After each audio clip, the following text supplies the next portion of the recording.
Yellow doesn't look very yellow.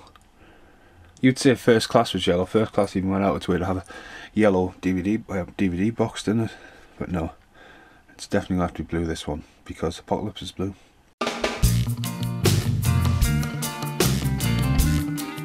Hello, this is the review for X-Men Apocalypse. Now, I bought this when it first came out, and it's one of those ones I never got around to watching, and sort of lost. And it's split. Wow, did I just split in half there? Makes stuff complicated. Anyway, picked it up the other day in the charity shop, Poundland. Blu-rays. I mean, that's X-Men. 3D, Blu-ray and digital DD. Digital DD. That'll not work now. It's actually ultraviolet. They're done now as well, aren't they? Anyway, picked up Hostiles. Christian Bale's new film. Like, what the fuck? What else was there? Hateful Eight. Bad Neighbours 2. And Exos. Another Egyptian movie. So yeah, I spent a tenner, but not bad. 5 for a tenner, that was it. Anyway, and it says rewind, but they're definitely brand new. Anyway, loved X-Men. Seen them all now officially, but I wasn't really on the bandwagon. Obviously, remember the first one, Fan of Man-Thing, another film created by the people who did X-Men. It's got lost in limbo, Man-Thing. Discarded. But yeah, so X-Men was a big thing back in the day, coming early on, and it's weird. Obviously, the director starts and then comes back. He's done the whole Paul Anderson from Resident Evil. You know, I started something, I'll come back and do something else because my path has went a bit wonky, and I'll come back to where I know I'm safe for now. So anyway, this franchise, it's awesome that this franchise is carried alongside what's happening with Marvel and Disney. And you know, I put this on not knowing much about it and not expecting much, to be honest with you. Looking back at the X-Men, got X-Men 1, 2 and 3, they're alright. Thought The Last Stand was a bit, what's going on here? You know, thank God Deadpool and Juggernaut. Come in, Deadpool. Come and cameo in the X-Men film. I thought, like, what are you doing? How short does these guys actually want to be? There we go. Just stand out the back there. Just trash everything. Crikey. Trash trimmers. Oh my God. Oh, trimmers. Flying on the floor. Anyway, it's almost like a retake, this movie, in a way, because obviously you got the original trilogy, then we had the spin-off. I know X-Men Wolverine gets a lot of hate, and yes, it does have some ups and downs, but you know what I mean, we had to have it, you know. I'm not too sure on the Wolverine after. I mean, I only have, I think, the first 3 on DVD. I do have X-Men Days of Future Past on Blu-ray. Because it gets a bit mumbly jumbly, doesn't it? It's like, yes, this is in reboot, this is the First Class, this is the origin story. We were recasting most people and telling different origin stories of different people. But then you've got, like, Logan still coming out at the time as well. Logan come out after this. Logan was awesome.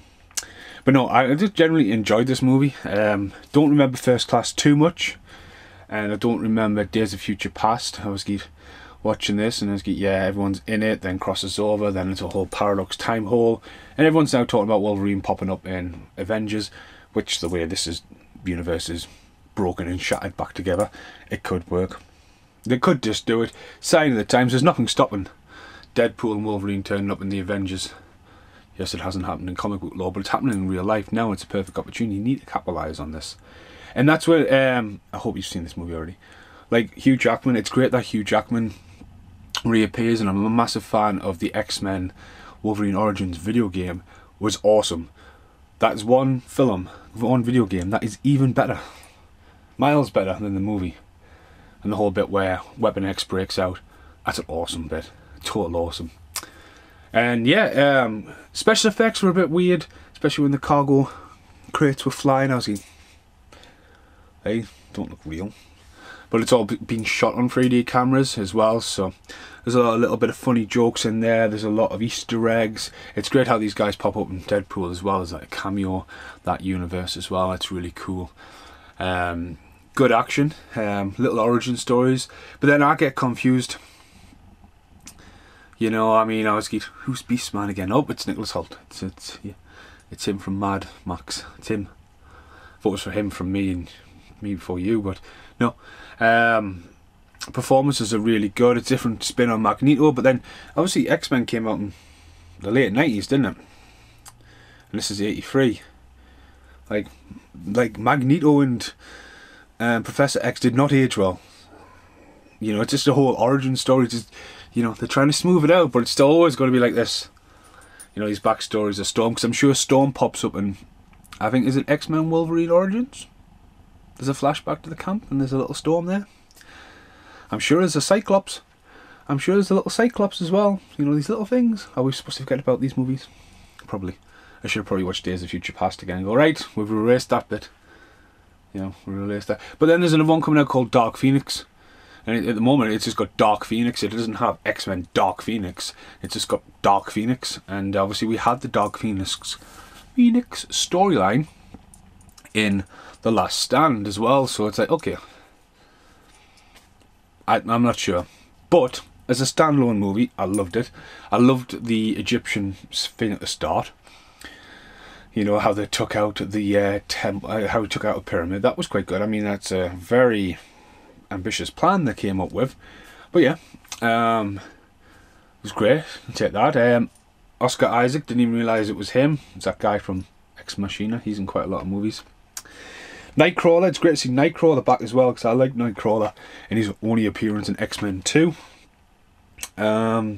Quicksilver, I like the Quicksilver bit, and obviously they're still leaving that storyline open, but I think that went on for way too long, and definitely made for 3D obviously, but yeah. Angels, see there again, Ben Foster is the Angel character in Last Stand, isn't he? So he's another Angel, that's a bit weird. Magneto, Storm's in this one, yes. Yeah, I thought she was going to turn up at the end and become Kelly Hu. And Beast. I always wanted Beast in it. But yeah, the biggest and the best is back. Quite good comedy as well. Listen to the comedy. Quite a funny bunch. Spent a lot of money on it. But yeah. X-Men Apocalypse. Had a little collection, you know, random review for it. So I mean, I did enjoy it. Definitely enjoyed it more. I remember watching the one and only time I watched Days of Future Past and was like, nah. Like, what the fuck? But the bit where Wolverine comes along and just starts ripping the fuck out of people, that's what we always needed, you know. I mean, this is a 12. I've got an F-bomb in it. Who the fuck are you, Michael Fassbender? You know, yeah, no. You get that one fuck in a 12. And then you've got, like, blood going everywhere. I mean, it was I would have said this more of a 15. But, you know, appeal to the masses kind of thing. But it's nice to see that edginess going down there. Once Upon a Deadpool. But yeah, hope this makes sense. I'm still looking at it. I did enjoy it. It was good, yo. But yeah, thanks for watching. Goodbye. So, see you in the outtakes. On Blu-ray, I know I have the X-Men on DVD, but only ones on Blu-ray. I've got Wolverine. I got this when it first came out. It's got a nice little slip cover.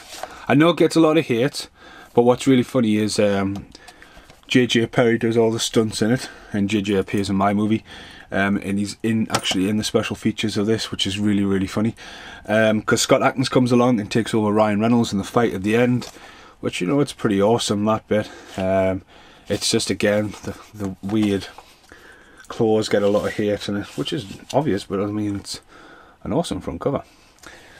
So yeah, going on that one. And Days of Future Past, all dead shiny. So, you know, you've got the mix and match of badge. I mean, Professor X is in there, old and new Magneto. Obviously Hugh Jackman gets his name right above it as well, which, considering First Class came along, then this, you know what I mean, it was a massive shift and stuff like that. So I have been thinking though, because a box set normally comes, you see it on Blu-ray for 20 quid, but all of them, I think this is even in it. I think the only one what's not in it's Logan. So yeah, I might get that just so I have them, because I do like the commentaries on them. They're quite interesting. No idea where the rest of them are, but I'll say goodbye for now.